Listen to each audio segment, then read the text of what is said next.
Bonsoir à tous, bonsoir à toutes. On a coutume de dire que les pervers narcissiques, les vides intérieurs, les manipulateurs de toutes sortes sont des gens intelligents, supérieurement intelligents, et qu'ils déploient des trésors d'ingéniosité pour nous manipuler, pour faire le mal. Eh bien moi je suis convaincu du contraire depuis très longtemps.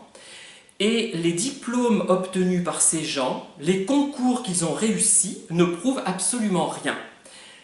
Je vais encore citer une Montluçonnaise, Suzanne Lépineux, professeure au conservatoire de solfège et de violon, qui disait « Quand nous ne parvenions pas à réussir un exercice de théorie de la musique, et ce sont des gars qui font des études. » Bon. Je vais vous jouer quelques rôles qui montre d'ailleurs que les manipulateurs pervers se contentent de copier et de plaquer ce qu'ils voient sans vraiment comprendre les choses, sans comprendre au niveau émotionnel, au niveau de l'intelligence de l'émotion, la vraie intelligence à mon sens, enfin du moins celle qui est intéressante quand on côtoie une personne tous les jours, comme ami ou comme petite amie ou comme mari ou épouse. Et vous allez comprendre. Première interprétation, je vais jouer le rôle de quelqu'un qui fait partie d'une association, mettons, culturelle, on va dire, hein, voilà, et qui félicite la secrétaire de cette association, la secrétaire qui est rémunérée hein, de cette association, de la manière suivante. Il se dirige vers elle et lui dit donc « Anémone, tu es la mère de cette association. Tu es notre mère à tous et à toutes. » Voilà. Qu'est-ce que vous en pensez? Vous pensez que c'est intelligent, que ça reflète de la spontanéité? On sent de la sincérité ou pas? Bon, je vous laisse, je ne dis rien, et je vous laisse en juger par vous-même. Hein. Deuxième cas de figure, cette même personne, dans cette association culturelle, qui est spécialisée dans le chant, on va dire, hein, s'inquiète parce qu'un des membres de l'association ne participe plus aux réunions. Donc il va le trouver et lui dit « Anatole, je ne comprends pas pourquoi tu ne viens plus. Tu nous manques beaucoup. Tu nous manques. Tu es essentiel pour cette association. Il faut que tu reviennes aux réunions et que tu dînes avec nous. » Voilà, ma deuxième interprétation. J'en ai une troisième voyons, qu'est-ce que ça peut être cette fois?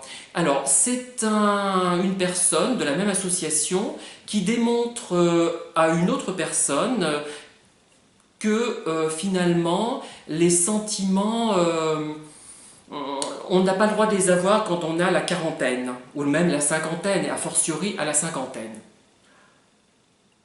Jean-Arthur, tu as 48 ans. Tu ne peux pas te comporter comme quelqu'un de 20 ans. À 48 ans, on n'est pas amoureux de cette façon. Voilà. Et enfin, dernière interprétation pour la soirée, la même personne qui fait partie de cette association caritative, enfin caritative, non, plutôt culturelle, on est parti là-dessus, bon, comme ça permet de situer un peu les choses et de ne pas dévoiler. Cette fois, cette personne veut exprimer les sentiments profonds qu'elle porte à une chanteuse. « Oh, cette chère Simone, comme je l'aime, comme je l'aime. Oh, je l'aime, c'est terrible. » Bon, et en plus, je trouve qu'elle est très très bien conservée pour ses 80 ans. Quoi? Elle a que 70 ans? Oh, oui, c'est vrai, mais elle a été très malade, la pauvre, c'est normal. Et puis, elle est peut-être un petit peu ingrate physiquement. Oui, c'est ça, je pense. Mais je l'aime beaucoup, comme je l'apprécie, comme elle chante bien. Bon, évidemment, elle rate tous ces contrutes. Mais après tout, ce n'est pas une soprano coloratour. Voilà. Voilà les interprétations qui sont à peine exagérées et qui s'inspirent en fait de ce que j'ai vu et entendu et ce qui m'a été rapporté. Voilà, donc je vous laisse juger de l'intelligence et du naturel, de la sincérité de ces personnes. Et là, j'ai pris des exemples où j'ai à peine exagéré, hein, et j'ai vraiment ressenti ce que je vous fais passer. Hein. C'était à peu près cette tonalité-là.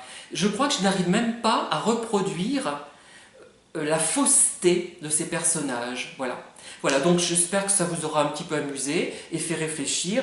Je la mets sur mon YouTube Pierre Calmar bis afin de ne pas encombrer le YouTube sérieux où je traite sérieusement de la perversion narcissique. Ces pervers narcissiques, comme je les aime, comme je les aime, oh, oh mon Dieu, comme je les aime, comme j'aime ces gens-là, comme je les aime, hein, effectivement, ou plutôt comme je les déteste, comme je les méprise.